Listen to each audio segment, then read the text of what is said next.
I think most people are divided, but I think a default liberal, the average default liberal, is only going along with the left because they think that is the mainstream. So I was saying before the election, the reason that we have to win the popular vote is so that we can tell every single leftist you're on the wrong side of history. Yeah. All of a sudden now we're seeing Bill Maher comes out and he's like, oh, the left, they make me so mad. Democrats are snooty. It's like, oh, really, Joe? Really, Bill? You were saying Trump couldn't win 3 weeks ago. Now he's all of a sudden like, oh, I can't believe it. Now you got Seth Moulton coming out after the election saying, look, I'm concerned about a male athlete or former male athlete running over my daughters, and I'm supposed to be afraid to say that. He couldn't say it before the election. Here's my favorite is Ezra Klein. After the election comes out and says, all these people are saying that, when you hear crime is up or the costs are up, that's Fox News. Shut the F up. I live in New York. I talk to people. They are pissed. They are experiencing this, and I'm loving it. Ezra, where were you before the election to say these things? They didn't say it because they genuinely believed that the establishment was in control, and so they were going to say whatever they had to say. For good reason. For good reason. These are the moral cowards who are like, I'm angry, of course, but I'm just going to say whatever they want me to say so I can dodge their ire. Then Trump wins the popular vote. Now, all of a sudden, these people are coming out being like, well, Trump was right the whole time. I mean, I was always for Trump. But isn't this the idea of kind of the professional kabuki putting on the front of having really good optics? We say the right things. We're politically correct. We do this. The other side says, okay, screw that. They have a complete counter set to this. They're like, nope, we're not following the program. Our memes are not politically correct. We're a lot more brutal. We're a lot meaner. We're not very nice. This kind of thing. That seems like it's not optically friendly. Yet people move towards that. They move towards that in this election. All of the things that you're kind of framing here with the View and they're clucking and this and that. That was all positive optics, right? We're nice. We're saying the right things. I agree and disagree. I think you're right on, the right is more shocking, offensive, and edgy, but that is the positive optics. People joking, like Dave Chappelle doing he did the Chinese Asian joke stereotype. Everybody laughed.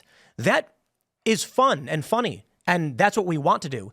The left was playing this moral grandstanding of we will beat you and punish you. And that was scary. People fell in line because they controlled the institutions. Right. But that's mainstream optics, right? Like that's the idea of mainstream optics. The idea of mainstream optics is don't be offensive, right? Pander correctly.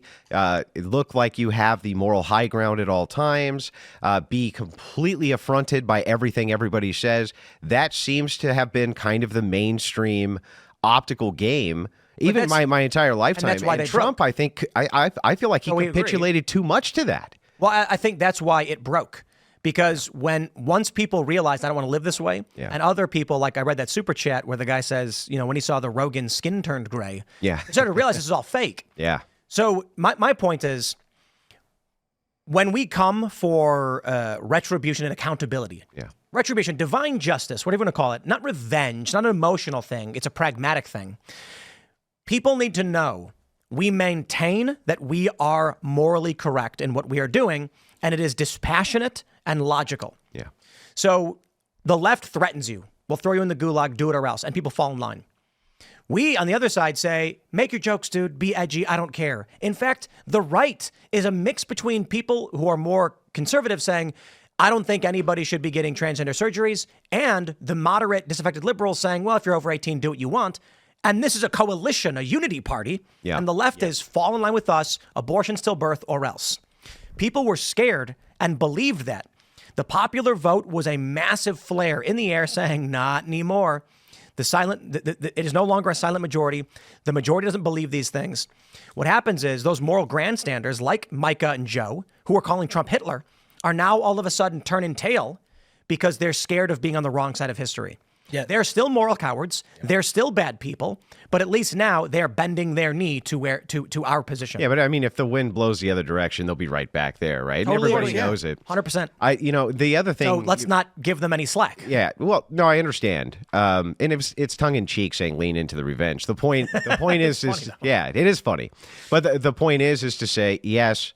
They do need to actually push these investigations forward. And they need to do the same thing. They need to tie these Democrats up in the same amount of red tape that they tied Trump up in his first administration. And they prevented him from doing almost anything. He was always under some investigation for some nonsense. There was always some new investigation coming around. Now he has the Department of Justice at his disposal. He perhaps could put the right people in. Tie him up the same way. Tie them up with so much red tape, they look like a Christmas tree. You know what I mean? Do the same tactics back that they did to you. Now, is that revenge or retribution? Sure, we'll call it retribution. Accountability. Yeah, accountability. But the thing is, it's like you have to, unfortunately, you have to play by these tactics because otherwise you will die by them. Thanks for checking out this clip from Timcast IRL. Make sure to watch the show live Monday through Friday at 8 p.m. Subscribe to this channel, and we will see you all there.